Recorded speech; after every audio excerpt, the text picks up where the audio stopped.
Next important thing. It is this association അല്ലേ? ഇങ്ങനെ ഒരു അസോസിയേഷൻ. ഒരു ജലദോഷം പിടിക്കാൻ ഏറ്റവും എളുപ്പമുള്ള വഴി എന്താണ്?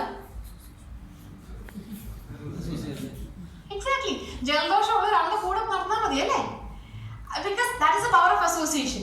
ഓക്കെ, സോ അത് മോശം കാര്യത്തിലാണെങ്കിൽ നല്ല കാര്യത്തിനും അങ്ങനെ തന്നെയാണ് അല്ലേ? ഇപ്പൊ നമ്മൾ സ്കൂളിലൊക്കെ പിള്ളേരെ പറയും, എന്താ പറയാ, പഠിക്കണം എന്നല്ല പറയാം, അതിനു മുമ്പ് പറയുന്നത് എന്താണ്, ചീത്ത കുട്ടികളായിട്ട് ഫ്രണ്ട്സ് ആകരുത് അല്ലേ, നല്ല കുട്ടികളായിട്ട് ഫ്രണ്ട്സ് ആണ്. കാരണം നമുക്കറിയാം അതിനൊരു വലിയ ഇൻഫ്ലുവൻസ് ഉണ്ടെന്ന് അറിയാം. ഓക്കെ, സോ പുറത്ത് എവിടെയും കിട്ടാത്തതും ഇവിടെ ധാരാളം കിട്ടുന്നതായിട്ടുള്ള കാര്യമാണ് പോസിറ്റീവ് അസോസിയേഷൻ അല്ലെങ്കിൽ ട്രെമെൻഡസ്ലി ഗ്രേറ്റ് അസോസിയേഷൻ. ഓക്കെ, ഇന്നിവിടെ വന്ന് സംസാരിച്ച ആൾക്കാരിലെ 90% ആൾക്കാർ ചിലപ്പം നിങ്ങളുടെ ടീമിൽ നിങ്ങൾ അപ്ലയൻസോ അല്ലെങ്കിൽ നിങ്ങളെ കൊടുക്കുന്ന ആൾക്കാരോ ഒന്നും ആയിരിക്കില്ല. നിങ്ങൾ ഗ്രോ ചെയ്താൽ അവർക്ക് പ്രത്യേകിച്ച് ഒരു ബെനിഫിറ്റും ഉണ്ടാവില്ല അല്ലേ? പക്ഷെ ഈവൻ ദെൻ അവരവരുടെ സമയം ഇവിടെ സ്പെൻഡ് ചെയ്ത് നിങ്ങൾക്ക് എഡ്യൂക്കേറ്റ് ചെയ്ത് തരികയാണ് അല്ലേ?